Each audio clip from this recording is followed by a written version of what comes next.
Al-imanu billah, yang pertama adalah beriman kepada Allah Subhanahu wa taala, wan naf'u lil muslimin, dan kedua bermanfaat bagi orang muslim yang lainnya. Dua perkara ini tidak ada satupun perkara yang lebih utama daripada dua perkara. Jadi kalau dua perkara ini adalah dua perkara yang paling utama, maka mestinya kita di dalam kehidupan memperhatikan dua perkara ini. Satu, perkara iman, baik untuk kita maupun anak keturunan kita. Perhatikan urusan keimanan. Bagi orang sekarang iman tidak penting, yang penting makan. Demi makanan, demi harta, pangkat dan jabatan, orang sanggup menjual keimanannya. Demi satu dus Indomie ganti keimanannya. Maka perkara iman ini perkara yang penting. Kalau orang tua dulu, apa yang diajarkan kepada anaknya, apa yang dikhawatirkan bagi anak-anaknya, ma ta'buduna min ba'di, nah siapa yang kau sembah setelah ayah tidak ada. Orang tua tidak ingin anaknya menyembah yang lain. Anaknya menyembah harta, pangkat dan jabatan, tidak ingin. Orang tua dulu ingin agar anaknya itu menyembah Allah Subhanahu wa taala.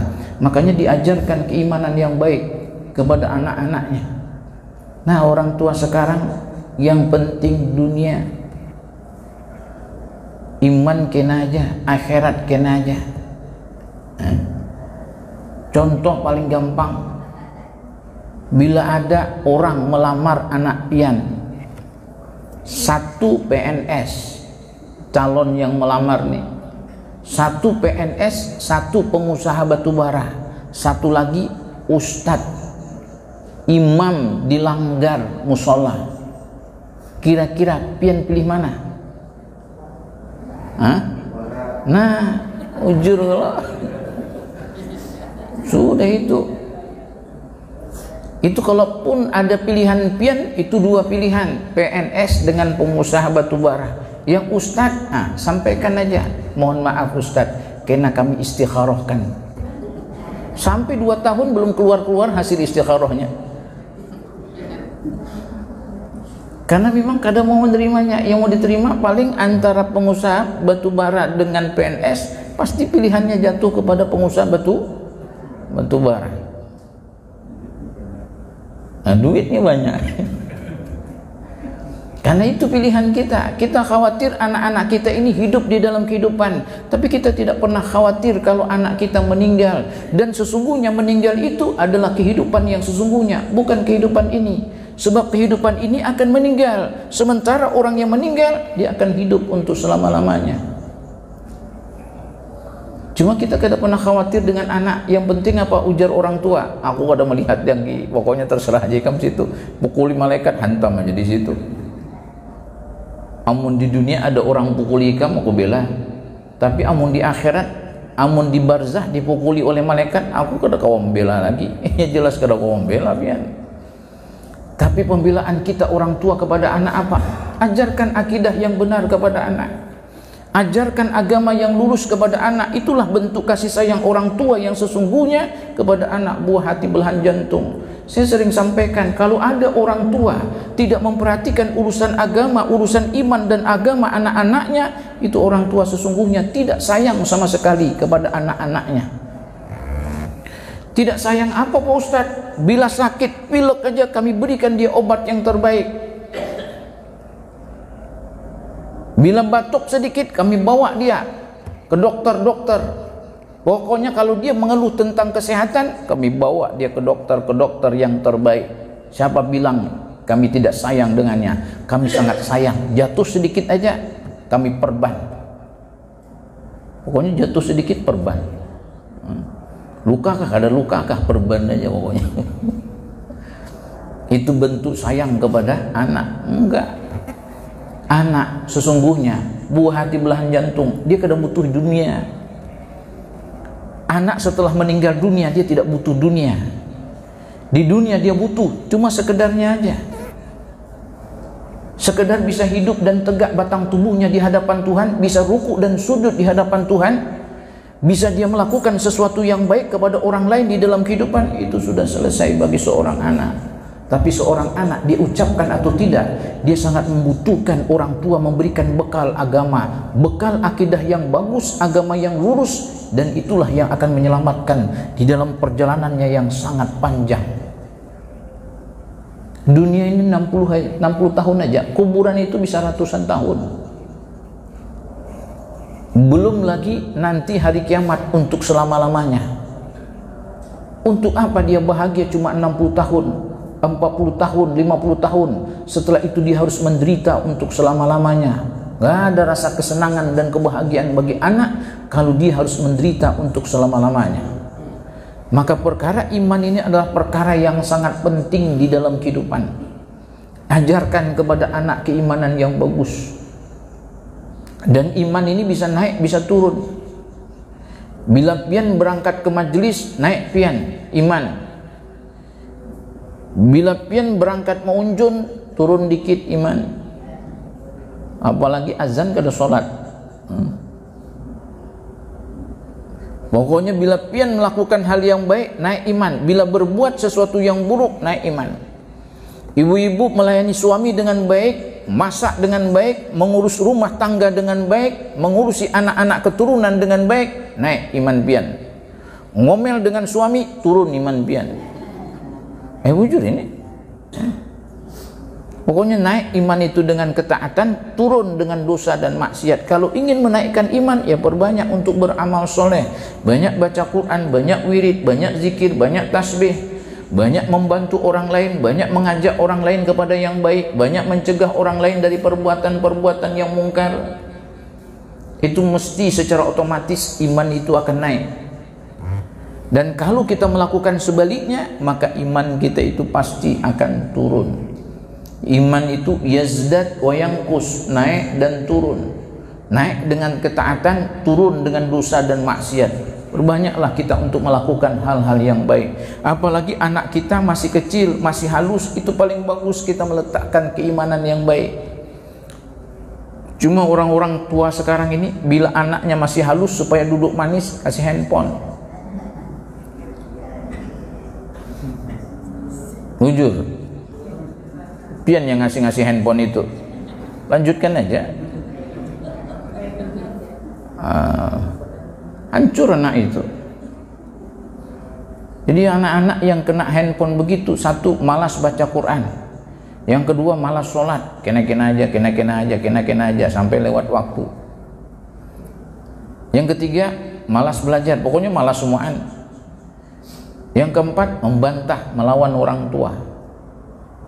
Itu saya perhatikan, saya analisa anak-anak yang sering kena handphone, itu rata-rata begitu, lalai dia dengan urusan handphonenya. Sholat tuh tidak mau lagi baca Quran, tidak mau belajar, tidak mau. Melawan sama orang tua, keras, teriak-teriak, melotot biji matanya. Ini kesurupan, sarafnya kena itu. Jadi orang yang kena terlalu banyak, anak-anak yang kena handphone terlalu banyak, itu sarafnya kena. Bentuk wujudnya apa? Dia melotot-melotot biji mata, lagi dia main game, coba pian ambil. Guling-gulingnya, ngamuknya. Itu anak-anak, lain bapak-bapak. Itu bapak-bapak kalau lagi main handphone, lalu pian ambil handphonenya, keluarinnya. Warung kopinya. Nah itu. Ini yang pertama, al-imanu billah, iman kepada Allah. Maka letakkanlah keimanan kepada Allah dengan baik kepada diri kita dan anak keturunan kita. Yang kedua, wan naf'u lil muslimin, dan bermanfaat bagi orang muslim. Satu, iman bagus. Yang kedua, supaya anak keturunan kita, supaya kita ini bermanfaat bagi orang lain. Khairun nas, sebaik-baik manusia, man ahsanhum khuluqan, adalah orang yang paling baik akhlaknya. Wa anfa'uhum linnas, dan bermanfaat bagi manusia yang lain. Hidup kita ini bagaimana supaya bisa bermanfaat bagi orang. Nggak usah bicara yang lebih luas, yang sedikit aja, yang sepele aja di rumah tangga. Supaya kita ini bermanfaat bagi istri dan anak keturunan, supaya kita ini bermanfaat bagi suami. Coba pulang ke rumah tanya dengan istri, apakah aku sudah bermanfaat untukmu wahai istriku tercinta? Enggak. Langsung dijawabnya begitu. Apakah kita sudah bermanfaat bagi suami kita? Pian merasa enggak bermanfaat bagi suami? Halo? Ini kalau diam aja berarti kan udah punya suami itu. Di hidup ini bagaimana supaya kita ini bermanfaat bagi orang lain? Semakin bermanfaat kita bagi orang lain itu semakin bagus, tetapi semakin merugikan orang lain itu semakin buruk. Maka tidak ada dua perkara yang lebih baik daripada dua perkara ini. Satu perkara iman, yang kedua bermanfaat bagi orang muslim. Buat diri kita ini bermanfaat bagi orang lain. Jadi kalau perlu jangan tanya apa yang kita dapatkan daripada orang lain, tapi tanya apa yang sudah kita berikan kepada orang lain. Suami jangan tanya apa yang sudah diberikan istri kepada kita, tapi tanya apa yang sudah kita berikan kepada istri. Dan istri begitu, jangan tanya apa yang sudah diberikan suami kepada diri kita, tapi tanya apa yang sudah kita berikan kepada suami. Sebab itulah hakikat orang yang mencintai seseorang.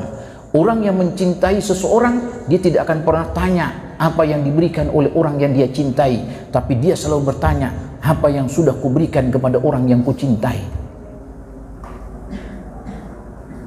Ini kalau begini nggak ada yang bertengkar. Kenapa penyebabnya di rumah tangga itu bertengkar? Karena dia menuntut orang yang dicintai harus memberi lebih dari apa yang sudah dia berikan.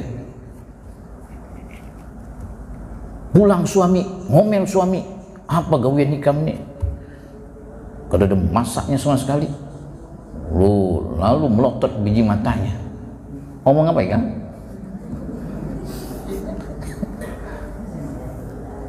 Tahukah itu langsung keluar semuaan.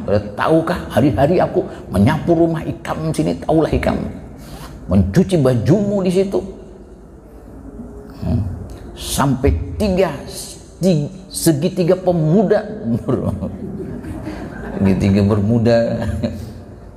Tahulah ikam ngomong motor ikam ginaku yang nyuci keluar semuaan itu. Padahal baru ngomong sebiji aja keluar semuanya. Itu begitu keluar semuaan, habis tuh hancur semuaan pahalanya itu. Semakin banyak kita keluarkan kebaikan kita kepada orang lain, maka semakin banyak hancur kebaikan itu di hadapan Tuhan. Ini kita keluarkan. Tahukah ikam, mulai ikam di sini sampai 20 tahun, berarti 20 tahun tuh habis semuaan itu. Ujar Allah, ikam melakukan itu tidak ikhlas. Sebab kalau kau ikhlas, maka kau akan menyembunyikan kebaikanmu itu sebagaimana engkau menyembunyikan aib-aibmu di dalam kehidupan. Kalau lagi jengkel tuh bongkar itu semuanya. Ujar iblis, merdeka, mantap ikam, sukses aku, ujar iblis. Keluar semuaan itu. Rata-rata orang begitu kalau lagi jengkel tuh keluar semuaan. Sambatnya satu-satu, lengkap catatannya, mungkin dicatat di dinding kalau. Sehingga hari-hari dia melihat catatan itu hafal semuaan. Kebaikan yang kecil aja hafalnya. Jadi kalau kita lagi begitu jangan sebut-sebut kebaikan kita. Simpan kebaikan kita, sebab kita tidak tahu apakah kebaikan itu diterima ataupun ditolak. Jadi ciri-ciri penyebab orang itu celaka. Yang pertama, suka melupakan dosanya di masa silam, padahal dosa itu tersimpan di sisi Allah.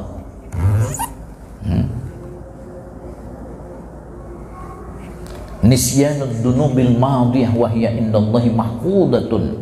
Dia lupakan dosanya di masa silam, padahal dosa itu tersimpan di sisi Allah. Wa dzikrul hasanatil madiyah wa lam yadri aqbilat amruddat. Dia sebut-sebut kebaikannya di masa silam, padahal dia tidak tahu kebaikan itu diterima atau ditolak. Tapi sudah dia sebutkan, padahal dia tidak tahu diterima atau ditolak. Ternyata apa kata Allah? Ku tolak semuaan, kesebut aja kamu situ, ku tolak semuaan kebaikanmu itu. Kadang-kadang sudah diterima gini masih ditolak Allah. Kenapa ditolak oleh Allah? Ya karena sebutkan tadi. Lalu ketiga penyebab orang celaka apa? An-nadru ila man fawqahu fid dunya, melihat orang yang di atas dalam urusan dunia. Sakit kita kalau melihat orang yang di atas dalam urusan dunia. Pian kalau kada percaya berjalan aja, lihat aja pian ke atas. Sakit leher kita. Jadi kalau kita melihat orang di atas dalam urusan dunia, kada pernah puas kita. Lihat motor orang lebih bagus daripada motor kita. Lihat mobil orang lebih bagus daripada mobil kita. Lihat rumah orang lebih bagus daripada rumah kita. Lihat bini orang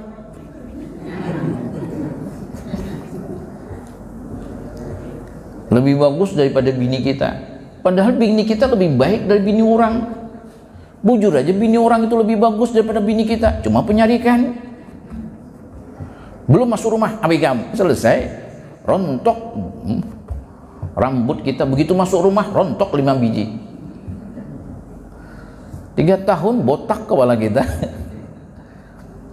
Jadi syukuri aja apa yang ada itu. Jangan lihat yang di atas dalam urusan dunia. Dunia ini tidak akan pernah memuaskan kita.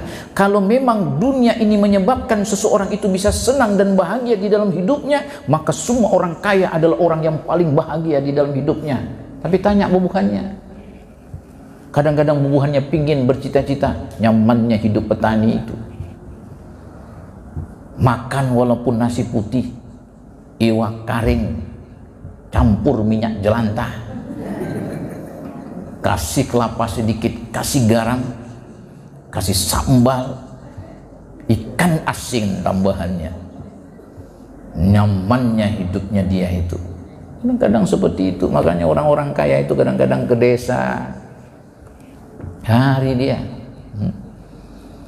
Jadi yang penting itu sebenarnya bukan harta, pangkat dan jabatan. Yang penting itu adalah keimanan dan ketakwaan.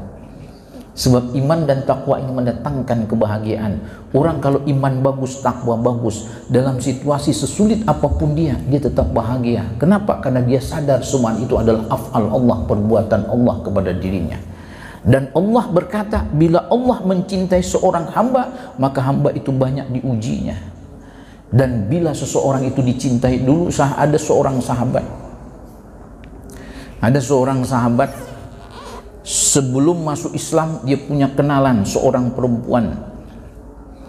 Lalu setelah hijrah dia bertemu lagi dengan perempuan tersebut. Lalu ketika bertemu mereka ngobrol, bicara. Setelah berbicara kemudian mereka berpisah. Tapi pandangan laki-laki ini tidak pernah lepas dengan perempuan tersebut, sehingga terbentur kepalanya dengan dinding. Lalu bahasa Inggris binjol. Benjol kepalanya. Lalu dia melapor kepada baginda Rasulullah sallallahu alaihi wasallam. Wahai baginda Rasul, kayak apa kepala benjol wahai baginda Rasul? Lalu dia ceritakan penyebabnya itu. Apa kata baginda Rasul? Bila Allah mencintai seorang hamba, maka Allah menyegerakan azab itu kepada hamba tersebut. Ikam berdosa karena ikam ngobrol dengan bini-bini yang bukan muhrim ikam, lalu pandanganmu tidak pernah lepas dengan wanita tersebut, lalu Allah membenturkan kepalamu dengan dinding sehingga binjul kepala ikam. Ujar baginda Rasul, itu tanda bahwa Allah mencintai ikam, sebab Allah menyegerakan azabnya untuk ikam. Tapi kalau Allah tidak mencintai seorang hamba, dibiarkan aja, dilepaskan daripada azab, karena nanti Allah akan mengazabnya di akhirat. Jadi kalau kita terkena sesuatu, mungkin kesepak kaki kita dengan batu, ataupun yang lainnya, ataupun jatuh, mungkin ada dosa yang kita kerjakan sehingga Allah menyegerakan azab. Itu bentuk cinta Allah kepada hambanya. Maka orang yang kenal dengan af'al Allah, dia tidak akan pernah buruk sangka dengan Allah. Dalam keadaan baik, dalam keadaan buruk, dia tidak akan pernah buruk sangka, dan dia tetap bersyukur, berterima kasih kepada Tuhannya, tidak pernah berkurang sedikit pun syukurnya kepada Tuhannya. Ini yang ketiga, jangan lihat orang yang di atas dalam urusan dunia. Ada seorang kaya yang bergaul dengan orang-orang kaya. Apa kata orang tersebut? Setelah itu dia pindah bergaul dengan orang-orang miskin. Apa yang dikatakan olehnya? Dulu aku bergaul dengan orang-orang kaya semuaan, dan ternyata apa yang kumiliki itu lebih buruk dari apa yang mereka punyai. Mobilku lebih buruk daripada mobil mereka, Rumahku lebih buruk daripada rumah mereka, sumaan yang kupunyai lebih sedikit dari apa yang dimiliki oleh mereka. Sekarang aku bergaul dengan orang miskin, ternyata apa yang kupunyai lebih baik dari apa yang mereka miliki. Kita kalau bergaul dengan orang-orang atas saja Pak, kayaknya kita paling miskin di antara bubuhannya. Bubuhannya punya Hummer 4, kita sebiji aja.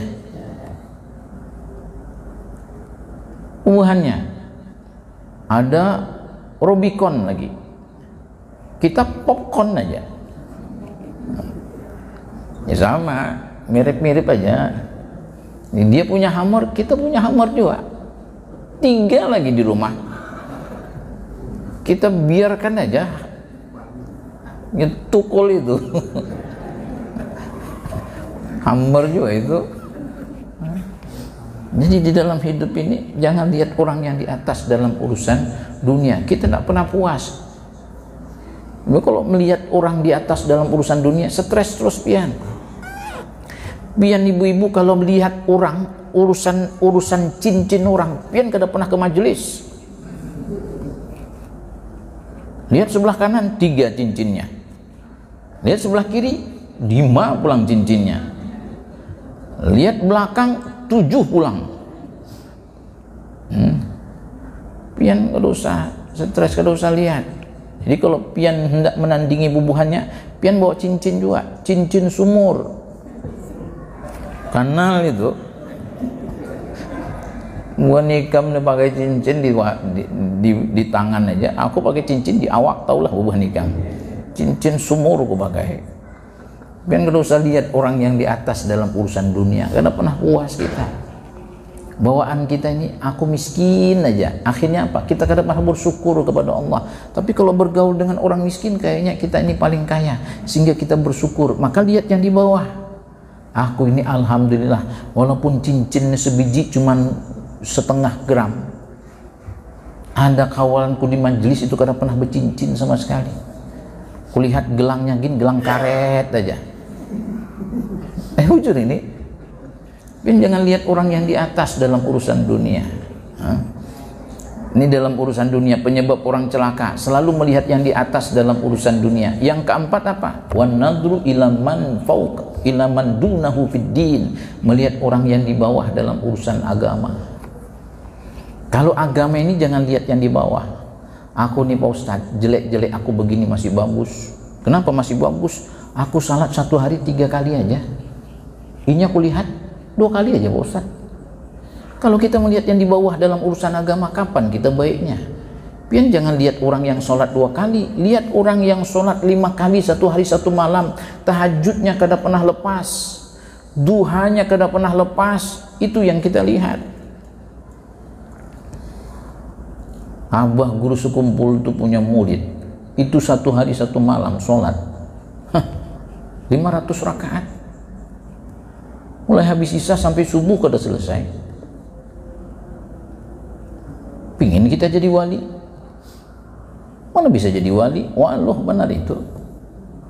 Sholat qobliyah dan ba'diyah itu kalau dapat, datang aja kita kadang-kadang masbuk terus. Pingin jadi wali? Pingin jadi wali, sholatnya masbuk terus. Wali apa? Wali murid iya. Wali kelas masih masuk juga. Kalau wali Allah itu, kalau perlu sebelum azan kita sudah datang. Ini saya perhatikan di masjid mana aja, itu yang datang sebelum azan rata-rata muazzin aja itu. Coba pian perhatikan kalau kada percaya. Masjid mana aja, masjid yang besarkah, yang kecilkah, langgar musola, itu yang datang sebelum azan tuh hanya muazzin aja. Satu lagi sama kaum yang buka pintu. Nah, itu di dalam hidup nih. Kalau urusan agama itu lihat di atas. Supaya apa? Supaya kita ini merasa kurang terus dengan urusan akhirat. Kurang urusan akhirat itu bagus, tapi kurang urusan dunia itu tidak bagus. Kurang urusan akhirat semakin menambah ingat kita kepada Allah, tapi kurang kepada dunia itu semakin melupakan kita daripada Allah. Jamaah yang dimuliakan oleh Allah Subhanahu wa taala. Kemudian baginda Rasulullah SAW juga bersabda, "Man asbaha," siapa yang di waktu pagi hari, la yanwid dulma, tidak berniat untuk menzolimi ala ahadin, kepada salah seorang pun, ghufira lahu ma jana, Allah ampunkan semua dosa yang sudah dikerjakannya. Cuma dosa kecil, dosa besar kada bisa. Dosa besar harus dengan taubat. Siapa yang di pagi hari, bangun di pagi hari, di dalam hatinya tidak ada niat untuk menzulimi satu orang pun di dalam hidupnya, maka Allah ampunkan semua dosa yang sudah dilakukannya, dosa-dosa kecil yang dikerjakannya. Wa man asbaha, dan barang siapa di pagi hari, yanwin nusratal madlum, berniat untuk menolong orang-orang yang terzolimi, wa qada'a hajatil muslim, dan meringankan hajat orang muslim, membantu hajat orang muslim, kanat lahu ka ajri hajatin mabruratin, maka dia mendapatkan pahala seperti pahala haji mabrur. Itu di dalam hidup kita. Jadi kalau bangun pagi hari tidak berniat menzolimi orang, Allah ampunkan dosa kita. Kalau bangun pagi hari niat untuk menolong orang yang terzolimi, atau mengeluarkan hajat-hajat orang muslim, mengeluarkan kesulitan orang muslim, meringankan hajat orang muslim, maka kita mendapatkan pahala seperti pahala haji mabrur. Dua aja. Kok besar betul pahalanya Pak Ustaz? Di dalam kitab Riyadhus Shalihin diceritakan, ketika baginda Rasul sedang berkumpul dengan para sahabatnya di Masjid Nabawi, kata baginda Rasul kepada sahabat, sebentar lagi akan masuk calon penghuni sorga ke dalam masjid. Semua arah mata pandangan sahabat itu ke arah pintu masjid, siapa gerangan yang masuk. Begitu masuk orang biasa aja, bukan sekelas Abu Bakar As-Siddiq, Umar bin Khattab, Utsman bin Affan, Sayyidina Ali, enggak. Bukan sekelas alumni perang Badar, perang Uhud, dan peperangan yang lain. Orang masuk biasa aja. Masuk orangnya biasa aja, namanya Ustadz Bahtiar Muhammad Yunus. Biasa aja orangnya. Kata sahabat, kada salah kan ini orangnya, pena pelengah-pelengah kuliah. Ada salah kan? Besok kata baginda Rasul begitu lagi, yang masuk itu juga orangnya, sampai 3 kali yang masuk itu juga. Lalu salah seorang sahabat ingin tahu apa yang dilakukan oleh sahabat tersebut, orang tersebut, sehingga kata baginda Rasul dia adalah calon penghuni surga. Lalu dia bermalam 3 malam di rumah orang tersebut untuk mengintai apa yang dikerjakan. Sebelumnya dia karang cerita, mohon maaf saudaraku, aku ada masalah dengan ayahku, bisakah aku menginap di rumahmu 3 hari 3 malam? Kata orang tersebut, silahkan aja. Lalu nginap, dia intai, pagi siang malam diintai apa yang dikerjakan. Ternyata apa? Tidak ada kelebihan amal pun yang dimiliki oleh orang tersebut. Setelah 3 hari 3 malam disampaikan, wahai saudaraku, sebenarnya aku tidak ada masalah dengan ayahku, aku hanya ingin mengetahui apa yang kau amalkan sehingga kata baginda Rasul engkau adalah calon penghuni surga. 3 hari 3 malam aku bermalam di rumahmu, aku tidak menemukan kelebihan apapun dari apa yang kau amalkan. Orang itu senyum. Apa katanya? Aku memang tidak memiliki kelebihan amal apapun. Cuma sebelum aku membaringkan tubuhku di atas tempat pembaringan, sebelum aku meletakkan kepalaku di atas bantal, aku sudah memaafkan semua kesalahan orang yang berbuat salah kepada diriku. Itu aja amalannya, memaafkan kesalahan orang. Wa in ta'fu wa tasfahu wa taghfiru. Itu kelebihan orang-orang yang memaafkan. Jadi memaafkan kesalahan orang itu penyebab dia disebutkan oleh baginda Rasul. Ini waktu baginda Rasul masih hidup. Dia sebagai calon penghuni surga, memaafkan kesalahan orang aja, itu sebagai calon penghuni surga. Kalau begitu Pak Ustadz, itu yang kami amalkan aja. Tahajud enggak, duha enggak, itu aja. Itu cerita ini bukan berarti pian harus beramal kayak itu juga. Itu paling tidak minimal. Kalau memaafkan kesalahan orang lain menyebabkan seseorang masuk surga, apalagi kalau kita salat tahajud, salat duha, memaafkan kesalahan orang, tentu lebih tinggi lagi pangkat kita nanti di dalam surga. Itu jangan cukup yang rendah aja. Kalau ada yang tinggi dalam urusan kebaikan, ambil yang lebih tinggi. Sebab kalau kita masuk ke dalam surga lalu berbeda satu wirid saja, oh nikmatnya itu berbeda juga. Itu satu wirid, apalagi satu rakaat sholat, apalagi 1000 rakaat sholat. Jemaah yang dimuliakan oleh Allah Subhanahu wa Ta'ala. Kemudian hadis yang terakhir. Kenapa terakhir? Jam 6:05 sudah. Yang terakhir nih. Kita jam 6:12 itu sudah tulu. Kalau gitu sholat isyraq jam 6:15. Pian setuju? Setuju ndak setuju saya berhenti di situ. Jadi begitu. Ahabbul ibadi ilallah, hamba yang paling dicintai oleh Allah. Ahabbul ibadi ilallah ta'ala anfa'un nas linnas, manusia yang paling bermanfaat bagi manusia yang lain. Itu manusia yang paling, hamba yang paling dicintai oleh Allah. Hamba yang paling dicintai antara sekian banyak hamba itu adalah hamba yang paling bermanfaat bagi orang lain. Ini sesuai dengan hadis yang sebelumnya. Wa afdalul a'mal, dan amal yang paling afdal idkhalus sururi ala qalbil mu'min, memasukkan kesenangan ke dalam hati orang yang beriman.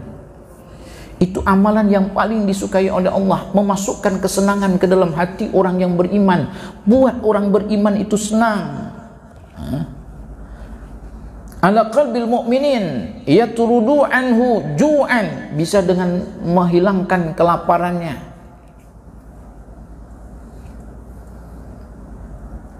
Contoh, ustadz uyuhnya berceramah, laparnya, hausnya, ustadz warung nasi kuning. Itu contoh aja. Biar gak usah melotot-melotot biji mana. Itu contoh aja. Nah, contoh itu kan bisa sembarangan aja. Nah, ada imam, ada muazin, ada yang ngurus masjid, kelihatan muhanya sayu, turun biji matanya sebiji, lapar ini. Aisyah, kita ke warung. Itu kan memasukkan kesenangan ke dalam hatinya. Idkhalus surur ala qalbil mu'min yatrudu anhu ju'an, hilangkan laparnya. Au yakshifu anhu kurban, atau hilangkan kesulitannya. Penamuhanya nih kada karu-karuan, kelihatannya nih habis dimarahi bininya nih, kelihatannya ini ada basat. Kok kelihatannya hidup nih, matahari ini kada cerah hari ini, padahal panasnya luar biasa ini. Kok penanya pian ini, keluarkan kesulitannya, hilangkan kesulitannya. Au yaqdi lahu dainan, atau bayarkan hutangnya. Kamu hanya kada beres nih, kenapa ikam? Kok kelihatannya kada beres semua ikam? Hutangku ditagih orang sudah. Bayarkan, yang penting jangan terlalu banyak. Berapa hutang ikam? 40 juta. Hah? 40 juta. Berapa hutangnya? 200.000. Bayarkan. Yang penting jangan sering-sering juga. Setiap ketemu muhanya kada beres, setiap ketemu muhanya kada beres. Hafal sudah orang, pasti berutang lagi kan kalau. Ini memasukkan kesenangan ke dalam hati orang yang beriman. Jadi bisa dengan menghilangkan laparnya, bisa dengan menghilangkan kesulitannya, atau membayarkan hutangnya, ataupun yang lain menyebabkan hatinya senang. Ini termasuk amalan yang paling disukai oleh Allah Subhanahu wa Ta'ala. Kalau di rumah tangga, apa amalan yang paling disukai? Berarti kita memasukkan kesenangan ke dalam hati pasangan kita masing-masing. Kita berumah tangga 40 tahun, buat hati istri kita menjadi senang, suami kita menjadi senang. Supaya senang bagaimana? Masakan yang nyaman. Cuma kada usah banyak-banyak juga, cuma kada usah itu juga. Bini ini kalau suaminya senang itu aja. Bujur bian, bujur bagus, lanjutkan bian. Kalaupun suami itu senang itu, jangan itu terus. Tahu suaminya senang sayur bening, buning terus sampai muha suaminya bening kelihatannya. Kata temannya, kenapa muha ikan bening bujur? Ini pasti kena sayur bening hari-hari ini. Dasar bujur juga. Tanya, kenapa ikan sayur bening? Suamiku suka. Iya, tapi kalau saban hari kada suka juga. Bujur pak. Tenang aja, perasaan pian ini saya sampaikan dengan istri pian. Bujur ini kadang-kadang bini itu kalau mentang-mentang suaminya senang itu aja. Pagi siang malam.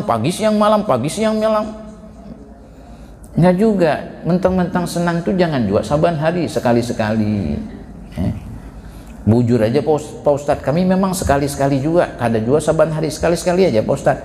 Sekali siang, sekali pagi, sekali siang, sekali malam. 3 kali makan gitu aja lauknya.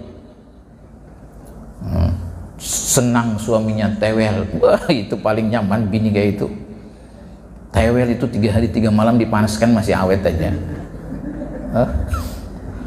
Jadi jangan juga kayak itu.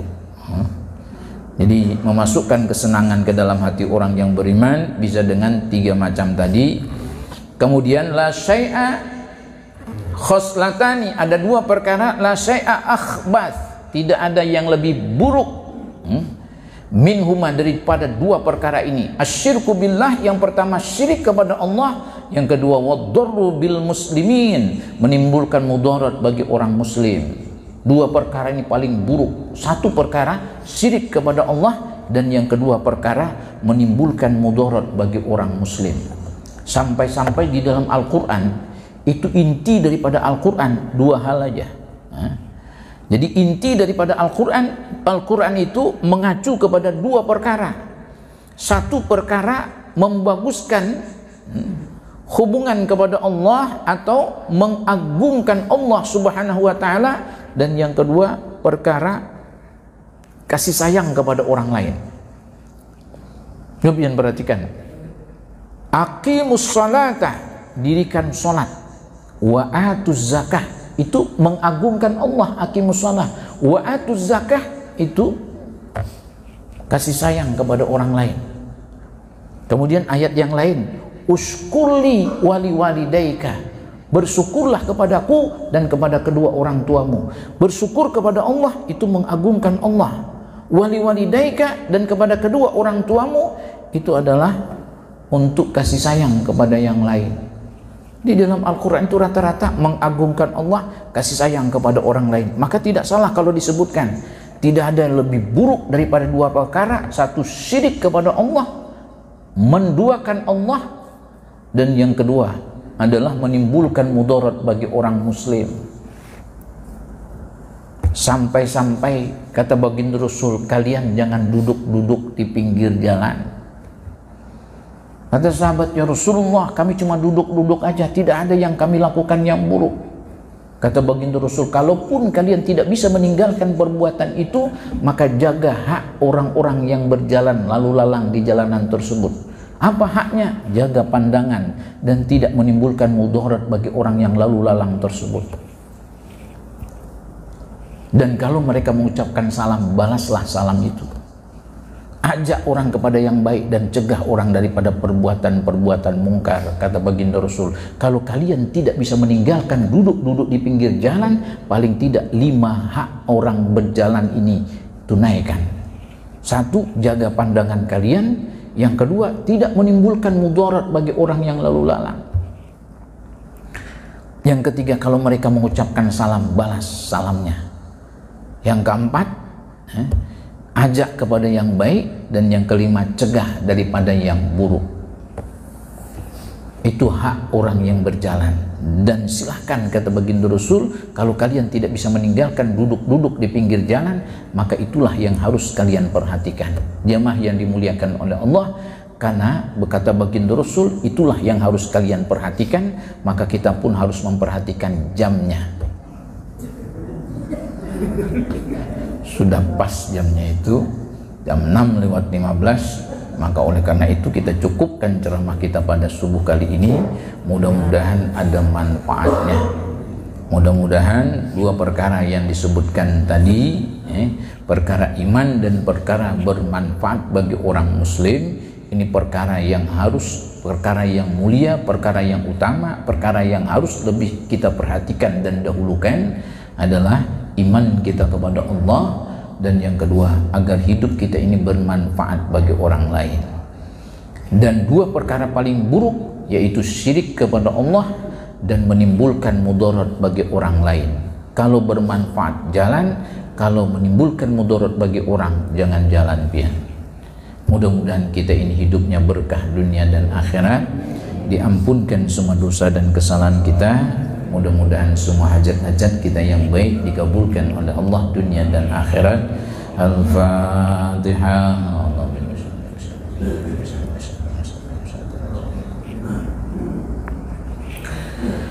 A'udzu billahi minasyaitonir rajim. Bismillahirrahmanirrahim. Alhamdulillahi rabbil alamin. Hamdan syakirin, hamdan na'imin, hamdan yuwafi ni'amahu wa yukafi mazidah. Ya Rabbana lakal hamdu kama yanbaghi li jalali wajhikal karim wa 'azimi sultanik. Allahumma shalli wa sallim ala sayyidina wa nabiyina Muhammadin sallallahu alaihi wasallam. Rabbana amanna faghfir lana warhamna wa anta khairur rahimin. Allahumma innaka 'afuwun karim tuhibbul 'afwa fa'fu 'anna ya karim wa 'an walidina wa jamil muslimil muslimat wal mu'minil mu'minat bi rahmatika ya arhamar rahimin. Rabbana ighfir lana wa liwalidina warhamhum kama rabbayana shaghira. Rabbana atina fid dunya hasanatan wa fil akhirati hasanatan wa qina adzabannar. Subhana rabbika rabbil izzati amma yasifun wa salamun alal mursalin walhamdulillahi rabbil alamin. Subhanakallahumma bihamdika asyhadu an la ilaha illa anta astaghfiruka wa atubu ilaik. Billahi taufiq wal hidayah. Assalamualaikum warahmatullahi wabarakatuh.